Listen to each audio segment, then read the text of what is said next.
दोस्तों सीबीएसई ना बवाल पे बवाल काटे जा रही है इस साल। सीबीएसई ऐसे ऐसे काम कर रही है जो मैंने ना सुने ना देखे।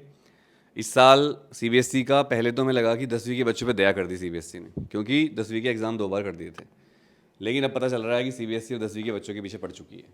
बवाल क्यों कह रहा हूँ मैंने यहाँ पर लिखा सीबीएसई का बवाल। कारण क्या है समझ लो पहले। देखो, पहले सीबीएसई ने क्लास 10 के बच्चों को 2 बार एग्ज़ाम देने का ऑप्शन दिया। पहला एग्ज़ाम होना था फरवरी मार्च, और दूसरे एग्ज़ाम होने हैं मई में, अप्रैल मई मान लो आप। एक एक महीने बाद रिजल्ट आ जाएंगे इनके। बच्चे खुश थे लेकिन टीचर दुखी थे, क्योंकि टीचर को लेट तक ड्यूटी करनी पड़ती, लेट तक कॉपी चेक करनी पड़ती। अब यहाँ पर सीबीएसई ने मामला फंसा दिया है। अब सीबीएसई का नया फरमान जारी हुआ है, जिससे बच्चे बहुत दुखी हो गए हैं कि अगर कोई बच्चा पहले पेपर, जो कि कंपलसरी है, फरवरी मार्च वाले पेपर तो कंपलसरी हैं, वो सबको देने पड़ेंगे।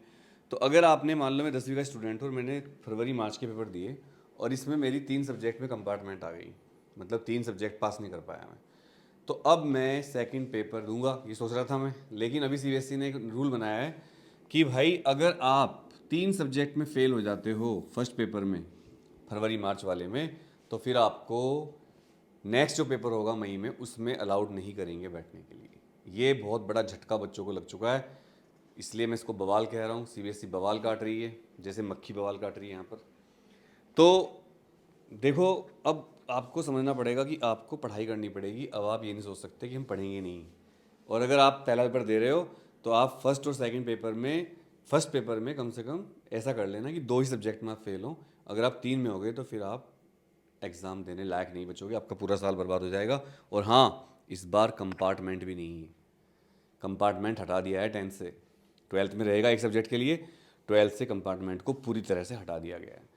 तो मेरे ख्याल से आपको क्लियर हो गया है सारी चीज़। एग्ज़ाम जानकारी पर हम आपको इस तरह खबर देते हैं, इसलिए आप एग्ज़ाम जानकारी जैसे विश्वस्त ट्रस्टवर्दी चैनल को सब्सक्राइब करके रखिए। ऐसे चैनल को सब्सक्राइब करने से आपको फ़ायदा होगा। और अगर आप फेक खबरें फैलाने वाले चैनल को सब्सक्राइब करते हो या उनकी न्यूज़ सुनते हो तो आपको ही नुकसान है, क्योंकि आप उससे पैनिक हो जाओगे।